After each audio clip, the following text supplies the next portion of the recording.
Israel ফিলিস্তিনের অবরুদ্ধ গাজায় সামরিক অভিযান শুরুর পর থেকে দেশটির সেনাবাহিনীর আত্মহত্যার ঘটনা উদ্বেগজনক হারে বেড়েছে। এ পর্যন্ত ইসরায়েলি বাহিনীর মোট ৬১ জন সদস্য আত্মহত্যা করেছেন বলে বিভিন্ন প্রতিবেদনে উঠে এসেছে। এলএমই সার্টিফাইড বিশ্বসেরা কপারে তৈরি ওয়ালটন কেবলস, যা আপনার স্থাপনাকে রাখবে সব সময় নিরাপদ। সেনা সদস্যদের মানসিক চাপ ও যুদ্ধজনিত ট্রমা ও দীর্ঘমেয়াদী দায়িত্ব পালনের প্রভাব নিয়ে নতুন করে উদ্বেগ প্রকাশ করেছেন বিশ্লেষকরা। ইসরায়েলের পার্লামেন্ট ইনস্টিটিউটের গবেষণা ও তথ্য কেন্দ্রে প্রকাশিত এক প্রতিবেদনে জানানো হয়েছে ২০২৪ সালের শুরু থেকে ২০২৫ সালের জুলাই পর্যন্ত সময়ের অন্তত ২৭৯ জন ইসরায়েলি সেনা সদস্য আত্মহত্যার চেষ্টা করেছেন।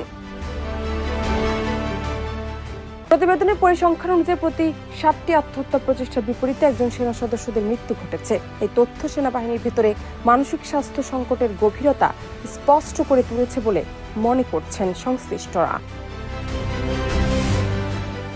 সাম্প্রতিক আত্মহত্যার ঘটনাগুলো ইসরায়েলি সেনাবাহিনীর মধ্যে মানসিক স্বাস্থ্য সুরক্ষা, কাউন্সিলিং সুবিধা ও সেনাদের মানসিক সহায়তা ব্যবস্থার কার্যকারিতা নিয়ে নতুন করে আলোচনা তৈরি করেছে।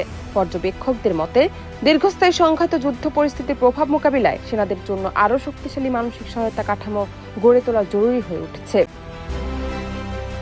জানাত নিপু, দেশ রূপান্তর।